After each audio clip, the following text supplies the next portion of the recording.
incredible but overwhelming. And obviously we started her in that situation. And so I think she had a lot of things running through her head. And but I think in terms of what did it mean to her, I mean, think about the world to her. She really, she's one of my players that really sort of takes to that role model and knows that her younger self, had she been able to come watch someone playing in WNBA game that was from Canada, what that would have meant to her as a young person. So she was, keenly aware of all the young people that were there and how they were looking up to her in that moment. And so I think that was really meaningful.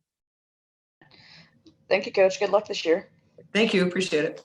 Thank you, Stacia. We'll turn next to Alexa. Alexa, go ahead. And once again, a reminder, everybody, use the raised hand function. Alexa, you're up. Hi, Cheryl. It's good to see you. I hope you're doing well. I am. Thanks, Alexa.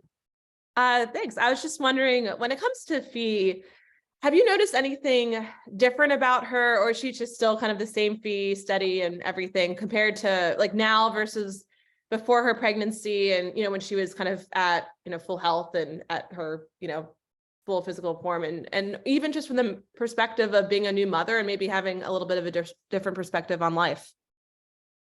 Yeah, there's no question about it. Anybody that's gone through motherhood knows that it does change you. So I think she herself would say that she's changed, and your daily thoughts are different in terms of maybe what she was doing, before child and what she's doing now. And so when you wake up, maybe in the middle of the night, maybe it's in the morning, when you're waking up, you're thinking about somebody other than you, and so she's navigating that world of loving life with Mila, and also trying to figure out the professional side of it, right? Like what she wants to do basketball wise, but yeah, there's no question that she's she comes with a lot more responsibility on her mind.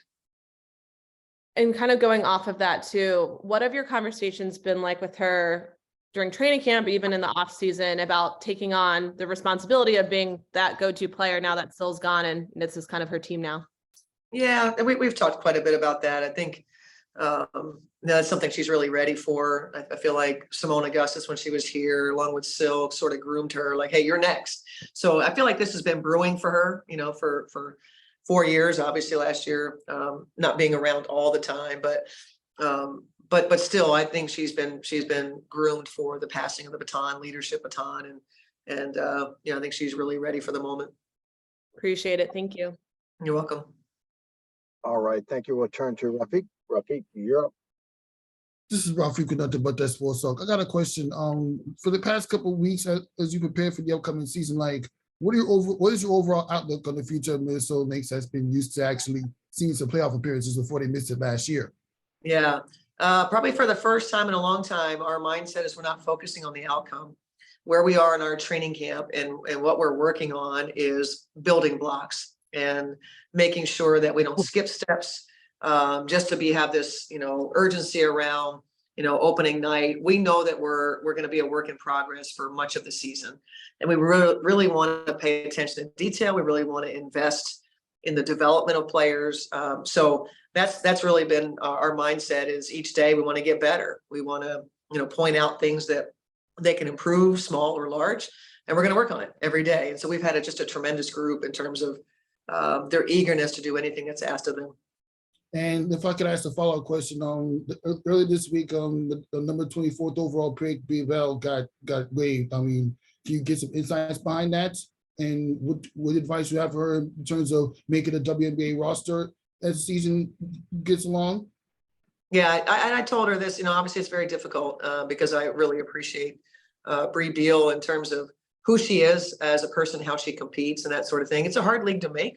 I think it was, communicated early and often with regard to draft position, that when you're, a second round pick, third round pick, obviously the chances get a little bit harder. Doesn't mean that it can't be done. But I think in Bree's case, she came and gave, as much as she could and learned. 2 weeks is not a lot of time, for a player to, sort of understand what's happening and figure out what your identity is. And that's what we talked about upon, Bree's exit, that here are some things that, the next opportunity that you get, we tell all players to stay ready because this is a fluid league. With our smaller roster sizes, teams are an injury away or a situation away from needing a player. And so it's really important that Bree stays ready, continues to work on her game and be ready when another opportunity is called for her. Appreciate the insight. Good luck this season. Thank you so much. Thank you. We're going to turn next to Cheryl. Cheryl, you're going to be followed by Miriam and Annie. Cheryl.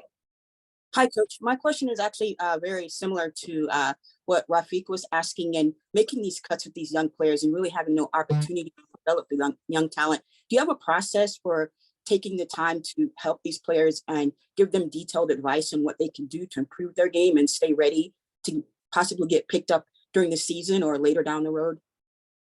Yeah, that is something that's really important to us as the players that just spent, time with us in a way that you get to know them pretty well, even though it's a short period of time. You spend a lot of time together. And so, we talk to them about what they can improve upon, but then also we leave the door open for advice in subsequent workouts that are away from us. And so we make our staffs available to any phone calls. Some of them have workout coaches that we say we're happy to connect with to give them examples of ways, from a skill set of how to improve. And so I know that's how, we kind of look at it that way. We certainly want them to stay in touch with us. Sometimes it's difficult, on their side, that maybe they feel like we're just being nice. But we're kind of in this space that if you call us and you ask us, we're going to try to help you as best we can. All right, thank you. We're going to Miriam. Miriam, you'll be followed by Annie. Miriam. Hi, hey, Coach Reeves. Hey there. Sort of following along, dovetailing on that a little bit more. Just considering, this is obviously the time of year we think about how incredibly hard it is to make a WNBA roster, but also thinking about just how incredible the surge in popularity was for the women's college game this year. Yeah. I'm wondering if, how much would just a couple extra roster spots around the league sort of help to continue growing the fan base for the league? Yeah, I mean, I do think that's an interesting connection, right? That, as you mentioned, there was tremendous excitement around the NCAA tournament.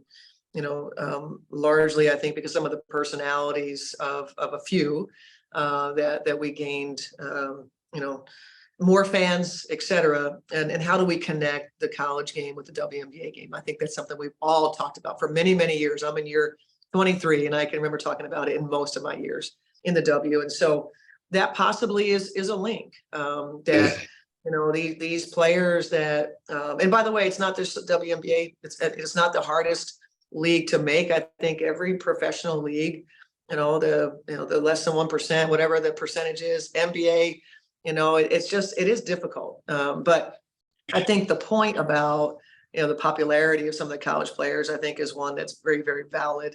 And there's no question that I think that larger roster sizes would be really helpful for a variety of reasons. One of which is, having developmental spots for some of those players that maybe had some of that popularity.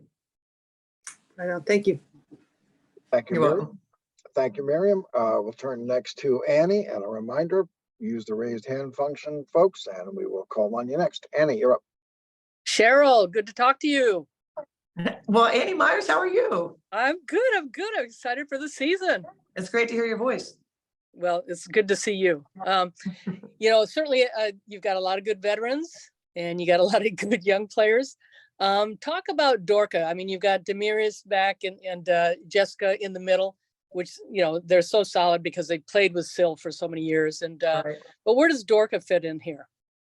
Well, Dorka's trying to make our team, as we get into, the final hours, if you will, till we have to submit our final rosters. And so I think once we, determine which direction we're going to go in, I'll know more about how Dorka will fit in. I can tell you that she has been a player that, really from day one has maturity about her, which is what I anticipated with her.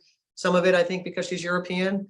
And so her pro game readiness, I think being coached by Gino had really helped her kind of how do you accept coaching / criticism, however people would view it. She's been unfazed by most of what's happened in our camp, so she has that maturity. Skill set wise, I think we're still learning the full identity of what she offers, but she certainly has great size and has some comfortability in some of our offensive schemes. And So, then talk about about your perimeter too, as far as McBride and Powers back and Tiffany Mitchell now on the team. And, Diamond Miller gives you so many versatile situations, but, Kayla is your most veteran player now. she is. She's our oldest player. And go ahead and let her know that each time you talk with her that she's No, now the I oldest said player. veteran. I didn't say oldest. But she And we is. got Diana, right? Diana's gonna be 41. That's right. Now old and compared to the league, I mean, Diana's old. Said that obviously kidding. But no, that's in terms of our perimeter, I think we have a group that's definitely been in the league for a while. Then you add a rookie like Diamond to it. That's really valuable for Diamond to be playing with so many people that can give her nuances, give her tips for sort of accelerating the learning process. And so that's gone well in terms of the the veteran leadership that she's been able to lean into. Thank you. You're welcome, Andy. All right, thank you, Annie. I'm going to turn next to Andy Lipton. Andy, go ahead. Thanks, Ron. Hey, Cheryl, how are you today? Good, Andy. How are you? Good. Just wanted to follow up with what Annie was when she was talking about Darka. Saw her play in college a number of times, and I know you can't talk about the final roster, but does your team have the availability to let someone who does have a lot of potential to get better to kind of make the roster, even if they can't make an impact right away? Yeah, I would say that probably is our focus. As compared to years past when you're in a win now kind of all in, trying to send Sylvia Fowles out a certain way, or the historical perspective of a run since 2011.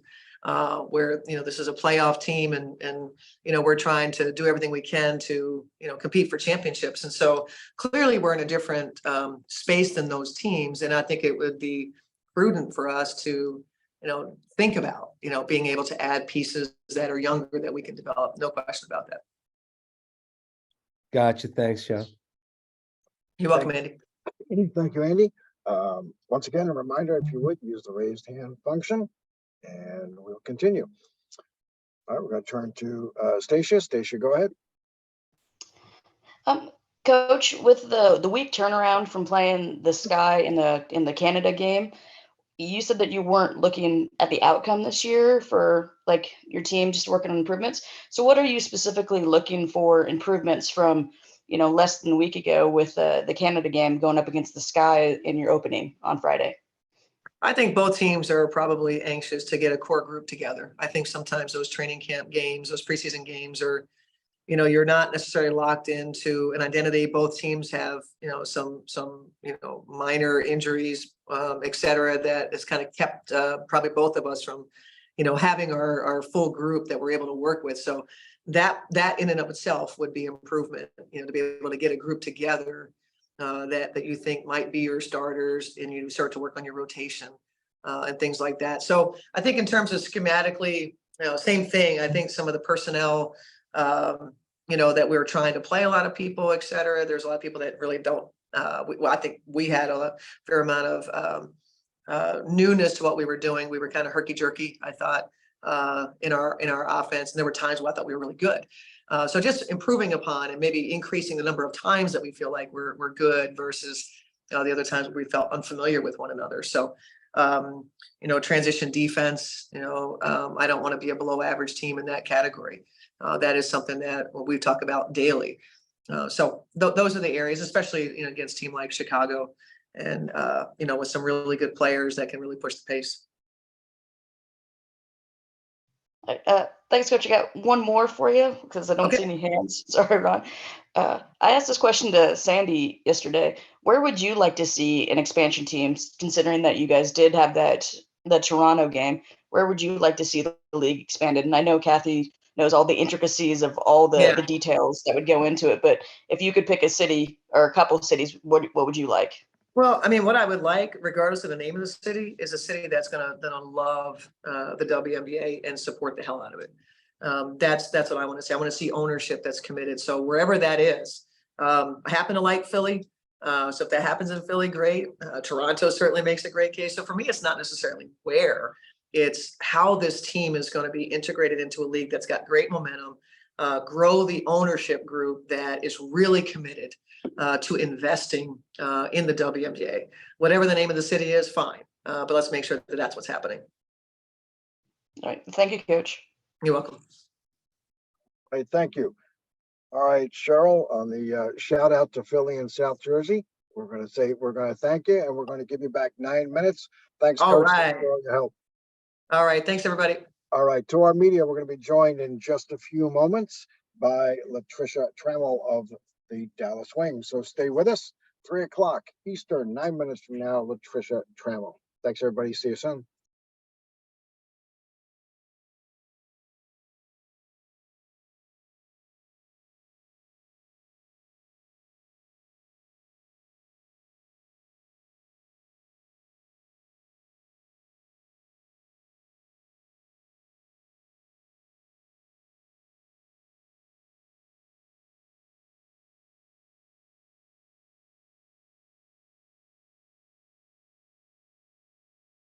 For joining us in our media contingent.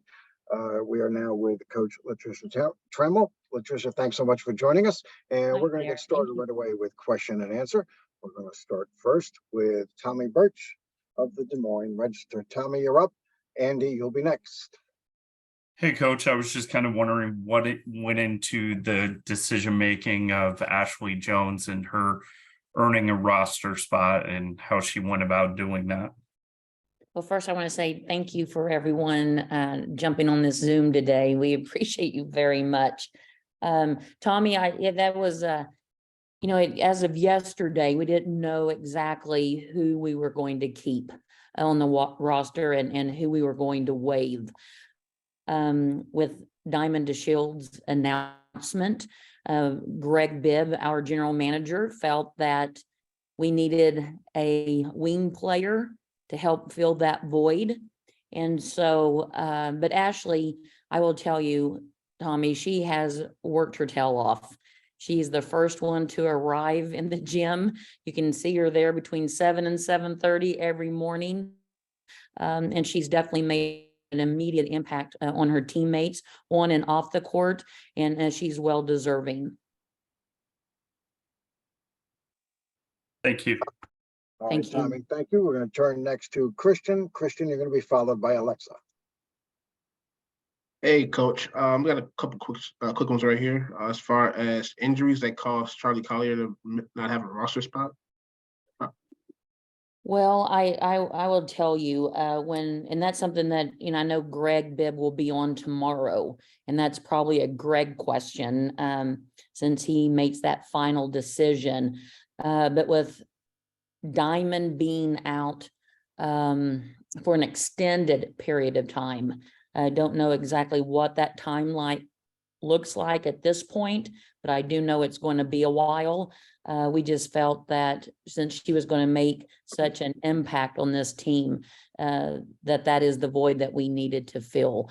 But Christian, I'd probably ask Greg that question. Understood. Just one more for you. As far as, Diamond and Lou missing substantial time, at this point, Satu's pretty much going to be expected to be in the starting lineup. But as far as matchups and who she's going against, where would you favor her to be at? Well, it just depends on what team that we're playing. And I think some other ones would probably argue if Satu's in the starting spot, but I agree with you. I mean, I know everyone's working extremely hard. And Diamond yesterday in our family circle after practice, I mean, she gave, when she was telling the team about her situation, and you've got to respect her because of the health journey that she has been on. The message was that it's really your time to step up. It's your time to shine. Don't take this for granted. Don't take walking for granted. Don't take the game of basketball for granted, that it's now time for someone to even have more playing time. And so I think that fired up her team. And so I'm looking forward to seeing these 12 players, actually 10 out of the 12 players on Saturday against Atlanta. Thank you, Coach. Thank you. Good seeing you. Thanks. We're going to go next to Andy. Andy, you're going to be followed by Alexa, Annie, and Rafiq in that order. Andy. Thanks, Ron. Hey, Latricia, how you doing today? Hi, Andy. How are you? Good. This may be a little bit of a moot point with the news about Diamond, but before her unavailability, was there anything that you saw that you felt, hey, we got to get better at this as a team if we want to contend for a championship? Yeah, I think for me, Andy was the defensive end. That is an area I think that, Greg did a good job of bringing in some, you think of Natasha Howard, defensive player of the year, multi-league champion. And so that definitely helped. Keeping Jasmine Dickey on the roster was big in helping us increase our intensity and just the overall defensive schemes on that side of the basketball. But I think for me, again, just watching their competitive spirit, it's going to be defense. Gotcha. Thanks, Latricia. Thank you. Alexa, you're up. Annie on deck. Hey, LT, it's great to see you, and I hope you're doing well. Thank you. You too. Thanks. I was just curious. I have two questions for you. The first one, when it comes to Charlie, what did you see from her? And even though she's not going to be with the team moving forward in camp, because I know she talked about feeling really good about what she was able to improve on in the off season and overseas. And, where do you feel like she could continue to grow if she gets another shot in this league? Yeah, and you never know what the future holds in that regard, because we do know that Tiara will be gone most of June, and so I'm hoping that can get in hardship, and you never know. We're probably going to bring a big back, but Charlie did a great job. Charlie came in with a incredible mindset. She is a good person. And I only know that the ceiling's high for her. I mean, she deserves to be in the league. And I hope someone picks her up, whether it be us bringing her back or another organization. So I was proud of Charlie. Gotcha. My second question was just as a coach, how have you just navigated and also expressed to your team in terms of messaging, just dealing with the ups and downs of trying to figure out Diamond's status with her injury, and then obviously the news that Lou is going to be undergoing surgery, and some of those maybe unexpected hiccups, I guess. How have you just kind of navigated that in your role? Well, I think, I'm going to knock on something. That's enough. What you just said. But when you hit adversity, and then these players are professional, I mean, it brings people closer together. I mean, I think those relationships are closer now because of it, because they definitely have talked about it, but it's onward and upward. I mean, we want to support our teammates and their journeys that they're about to go on. But we're also going to be fighting for something bigger, and people are stepping up in their spots. So it's more as trying to stay positive, move forward in a positive way, and continue to coach them up like we had all 12. Gotcha. Thank you so much. Thank you. Thanks, Alexa. Annie, you're up. Rafiq on deck. Hey, Latricia. Hi there. Congrats on being in Dallas. Great Thank organization. you. Appreciate it. Just to follow up on Tiara and the inside game. Well, first of all, it's a very young team. Yeah. I mean, Natasha's your veteran player, and Right. everybody else, even though Arike's been in the league 4 years, going on 5, but it's still a pretty young team. So what is your game plan as far as putting this team together, and what your process is going to be on the offensive defensive end? Yeah, I still want to play fast, and so do they, and we're capable of doing that. Looking to score quickly. If that's not there, looking for a lot of motion continuity type offenses to get. I always like to say, and the players enjoy this when I say that every player is going to have an opportunity to eat on the offensive end, and then defensively is just get up and get after it. I mean, that is one thing that. With my personality, and I'm not one to really just sit back and let it roll. So we're going to be really aggressive on the point of attack. We may even pick up full court and change it up as but depending on who we're playing. And so we're just going to look to attack on both ends. I hope that And answers where your will that question. come I could from? Where keep will that going if come we from? talk basketball. Where does that start from? Does it start from your point guard? Does it start with, your bigs, your wings? Well, I think it starts with your franchise player in Enrique. I think it starts with your leadership vets like Natasha Howard, that's been in the, starting her 11th season. It's several players. I mean, it's just not one. Like I said, this is a team sport. And again, on the defensive end, it's a team defense. And so I allow players to use their voice in practice with me in my office. And so I think that's extremely important of letting everyone feel valued and not just renting a position in our organization. Well, wish you luck and give my best to Diamond. I think she's a great kid. I appreciate that. And I will tell her. Thanks, Annie. We're going to turn to Rafiq. Rafiq, you're going to be followed by Miriam, Dorothy, and Akeem. Rafiq. This is Rafiq with Nothing But That Sports Talk. Pleasure to talk to you today. Hi there. Yeah, I just want to ask a question on, with all the new pieces that are coming to the Dallas Wings, how do you think that Enrique will always adjusted to playing with them in training camp going into their opening matchup against the Atlanta Dream? Yeah, I think I understand your question. I mean, she's loving it. She loves this team, and she has been just a positive light for them, and especially the rookies. I mean, the rookies have just went on and on about Enrique, Natasha, some of the older players, of how they're really helping them with this transition on and off the court, for that matter. But yeah, she's excited to get going. She set some expectations for herself this season that she's wanting to accomplish. I'll let her tell you more on that. But yeah, it's going to be an exciting time. And this is really a incredible group of women, empowering, strong, and they're ready to compete. They're wanting to make a difference and let Dallas Wings be known. And a follow-up question, I mean, with all the super teams, mainly New York Liberty and Las Vegas Aces, like, what do you tell your players about trying to playing like developing the team and making them a much better to a point where they're at the very least in position to compete with those super teams?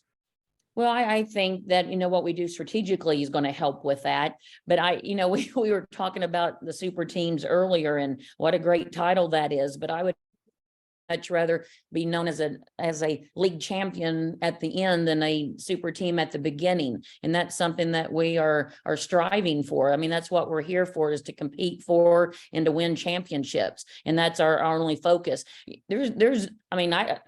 In my opinion, there's 12 super teams. This is the WNBA, and this is incredible basketball. And so I don't want to just focus on 2 teams when there's 12 teams that can win any given night. That's fair. Have a good All day. right. Thank you, Rafiq. We're going to turn next to Miriam. Miriam will be followed by Dorothy and Akeem, and then Ben. Miriam. Hey, LT. Miriam, I feel like I haven't seen you forever. Good seeing you. Likewise. Hey, I wanted to, obviously you guys are dealing with having to do the roster gymnastics and roster crunch out there. I wonder, obviously, how valuable would a couple of extra roster spots be to you and to teams around the league, not just in terms of like fielding a competitive team, but in big picture, growing the game, kind of taking some of these college stars who have big fan bases and keeping them here and on the WNBA stage.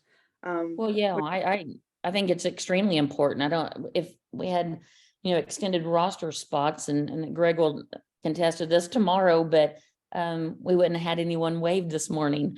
That's how I look at it. And even in the other organizations that I've been a part of different times. And so some incredible talent out there that deserve to be in the league. But I think it's coming. It has to. And so I know the WNBA is working extremely hard because they understand. I mean, they get it, and they're listening to the players union and the different players in the league. And I know Kathy is trying to do all that she possibly can. And so I think with everyone talking about it, You know, you always like to say, if you see it, say it. And so there's a bringing even though it's always been there, there's more of a light, it seems like, this season than any others, in my opinion. And so I do think it's in the near future. All right. Thank you so much, Coach. Thank you. Thanks, Miriam. Dorothy, you're up. You'll be followed by Akeem. Coach, how are you? Hi, Teacher of the Year. How are you? I'm doing well. Looking forward to Saturday. Yeah, I am too. Coach, talk a little bit about the roster. What is the strength of this roster, would you say? That's one question I have. And then what style of play can we expect to see come Saturday for this Wings roster? Yeah, when you talk about what this team has as length, I mean, not too many people can say they have a 6'7". You know, you think about a Watt that's extended her game out to the perimeter, you know, at 6'4".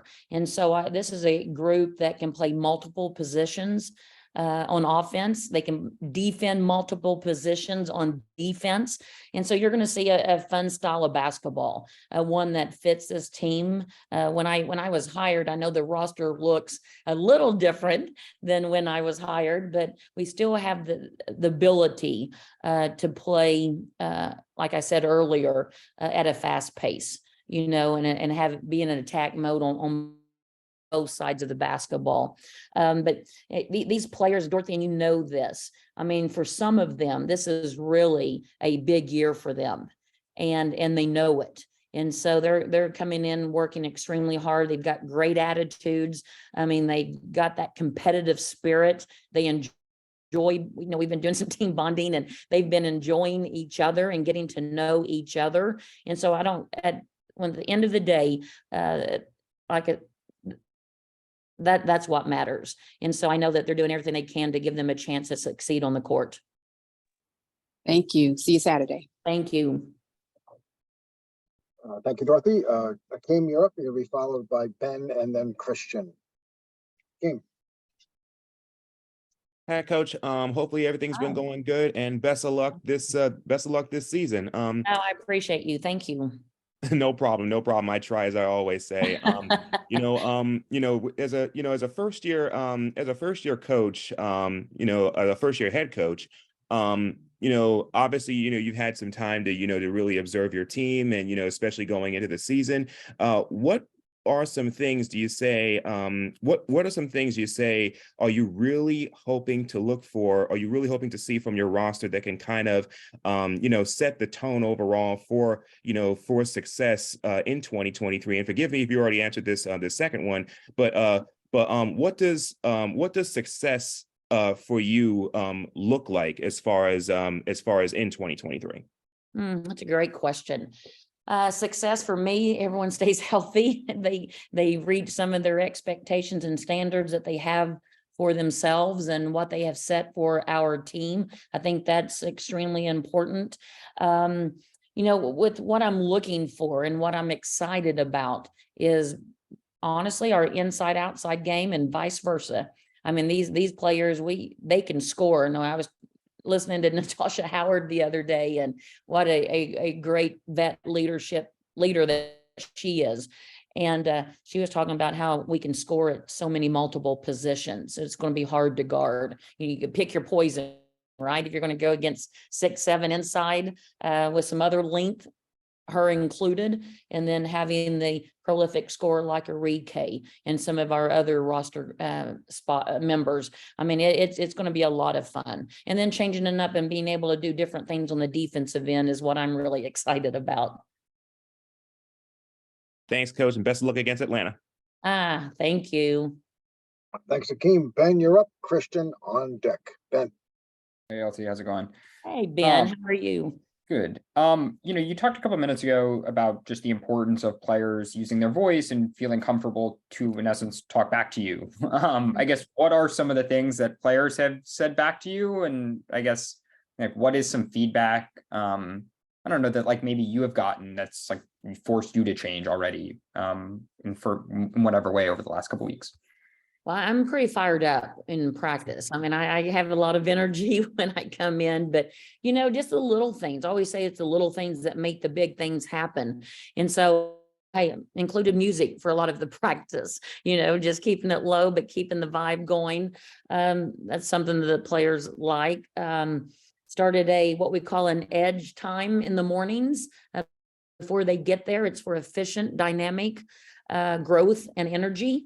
And this is the time that they spend time with us, working on their skill set, what they need to enhance moving forward. And we spend probably in almost 2 hours during that time before we ever start our practice. They like the motivation, showing film and clips of positive clips and enhancement while on the court, before we start our practice, and sometimes even during our practice. So I know we haven't dove in too deep because we're just starting and it's an all new staff. I'm sure there's going to be more to come. But like I said, yesterday I met with every one of our players individually, and I'm going to continue to do that throughout our season, just to hear their voice, what they feel is going good, what they feel like they would like to change, or how we can help them. But it's all been really positive feedback so far. Or do you, just following up real quick, do you create the playlist, and what is on your playlist if so? Well, this is kind of funny, Ben, but during training camp, whoever showed up and showed out, we like to say, and got the practice player of the day, they could pick the playlist for the next day. Gotcha. And real quick, if you mind, as you enter a first game and as a first year head coach, how do you approach, lineups generally? Like, are you trying things out because you want to get things on tape and experimenting? Or are you going to play things that will be more successful? That's it, Ben. That's it. Training camp is over. Preseason games are over. It's go time. And so I'm going to put the best 5 that myself and the staff feel that should be on the floor to give us an opportunity to win.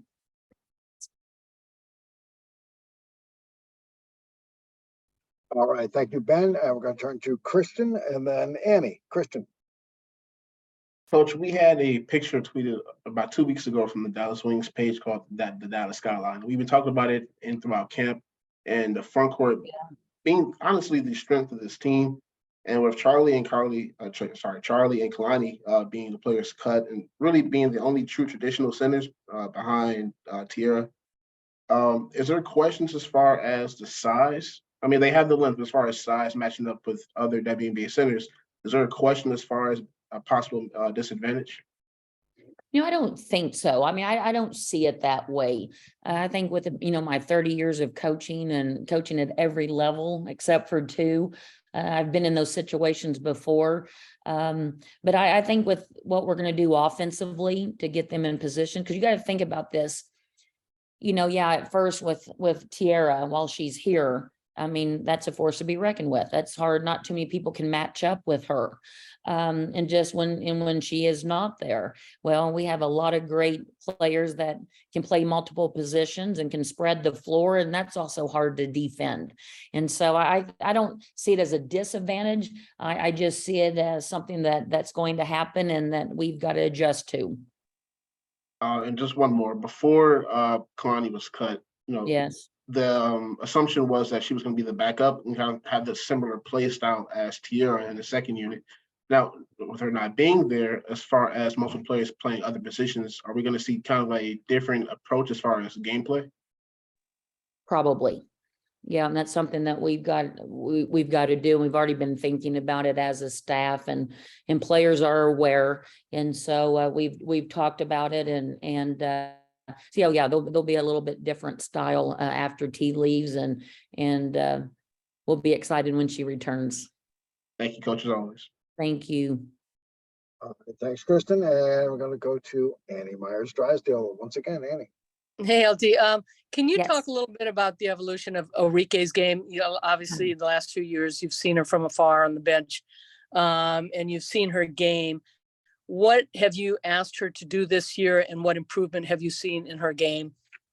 Her voice, being a leader on, being that positive impact player on the floor, not only just in her skills, but also with using her voice, you know, being more of that leader. And that's something that she wanted to do. But, you know, we talk about how she's a prolific scorer and that she can score at multiple levels. But I think her passing is underrated. I mean, the things that I have seen her do in practice, and that's something that she wants to increase her assist. And I've seen that in practice. And so I think we're really going to see a well-rounded Arike this season because she's extremely good. I'm just glad she's on my team. That's all I have to say. I'm just really blessed she's on my team. Okay, thank you. All right, Annie, thank you. We're going to go to Stacia. Stacia, you're up. Hello, Coach. Stacia Whitaker, ATP Sports. Last year, Minneapolis hosted the NCAA Final Four for the women, and this year Dallas got to host it. And I know that there's a bunch of fans from out of town coming in. With 2 WNBA cities hosting back-to-back Final Fours and seeing all the fans that were excited about the NCAA tournament, how do you think we take that excitement from those WNBA cities in the Final Fours for the NCAA and turn into more growth and more attendance and more like love for the WNBA teams in which those cities hosted? Yeah, I'm so glad you brought that up. I mean, the Final Four was absolutely amazing. I mean, Dallas did an incredible job. The WBCA did an incredible job. The Dallas Wings organization did an incredible job in the ways that we could get involved in that process. And then, you know, the viewship was just unbelievable. But, you know, there's great momentum in women's basketball right now. Think about the game that was played several days ago in Canada and having a sold out crowd. I mean, that's exciting. And so as long as we continue to put a great product on the floor like we have been doing, continually our players using their platforms to grow our game is going to be extremely important. But I think there needs to be, if we could have the Final Four back here next season, I would be ecstatic over it because, like I said, it was just an incredible time and our players really, really enjoyed it and got involved. And I think that made them feel special as well. All right. Thank you, Coach. Best of luck this season. I appreciate you. Thank you. All right, one more time. If you have a question, please use the raised hand function. We have just a few more minutes. And if there are no other questions, we're going to let you go. Coach, thank you so much for your time. Good luck when we get underway this weekend. Thanks again. I'm sorry. To our Thanks, media, everyone. to our media, thanks for joining us, and a shout out to Sam Tager for arranging this schedule of 12 coaches over 2 days. Thank you, Sam. Thank you to our media joining us. Thanks, everybody. Thank you. Bye-bye.